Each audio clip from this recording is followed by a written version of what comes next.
सभा से बसिक बांटा सभा वरिष्ठ प्रशासक सामान्य पाखे गोटे नवम श्रेणी पिला अच्छी ताको मु मध्य पचारि तार भीतर किए कहउछन मा किए कहउछन संपादक कौन अच्छे कि मंत्री मोर बड़ भाई विशिष्ट साहित्यिक डॉक्टर शशांक शेखर चूड़ामणि सामने उपस्थित समस्त साहित्यिक बंधु माने निमंत्रित अतिथि माने भाई भौणी माने मंतेई उत्सव कथा जितेबले मु प्रथम करी जितेबले से कथा देखिली मते लागिला सेतेबले जे नदी आज ओडिशार समस्त नदी केवल ओडिशा न भारत वर्षर समस्त नदी कहले अत्युक्ति हेनी गंगा नदी को छाड़ी जो थे आज प्रवाहित जलर परिमाण को लेकिन एक विराट समस्या सृष्टि ताकू नहीं द्वंद्व भी सृष्टि जलवायु परिवर्तन तो आरंभ करके विभिन्न कारण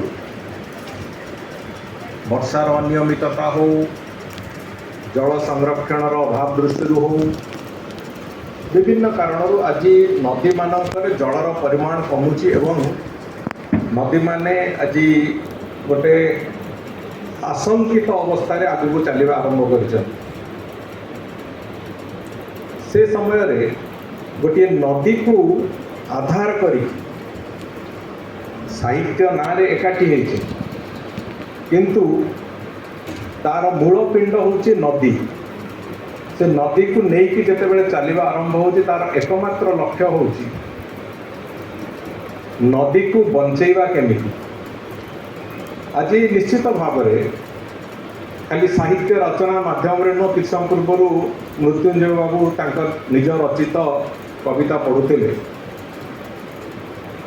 से पिला बेलर स्मृति से नदी को लेकिन मंतेई नदी को लेकिन से कथा को से पूरापूरी भाव में परिस्फुटन कर नदी सांगे मनीषर स्मृति मनीषर जीवनर प्रतिटी दिग जोड़ी होकर रोचे किछ दिन तले वरिष्ठ सांबादिक प्रद्युम्न शतपथी मंदाकिनी उत्सव ना पालन करते आमे जोटा मलागुणी नदी कहूचे आपण माने भी ये जाऊे जातीय राजपथ में देखुए बाटे मलागुणी नदी रो ब्रिज ऊपर आपण माने आगु को जाउचंती तार वास्तव ना होची मंदाकिनी नदी मंदाकिनी उत्सव भाव से पालन करवा पछरे आ गोटे कारण होची मंदाकिनी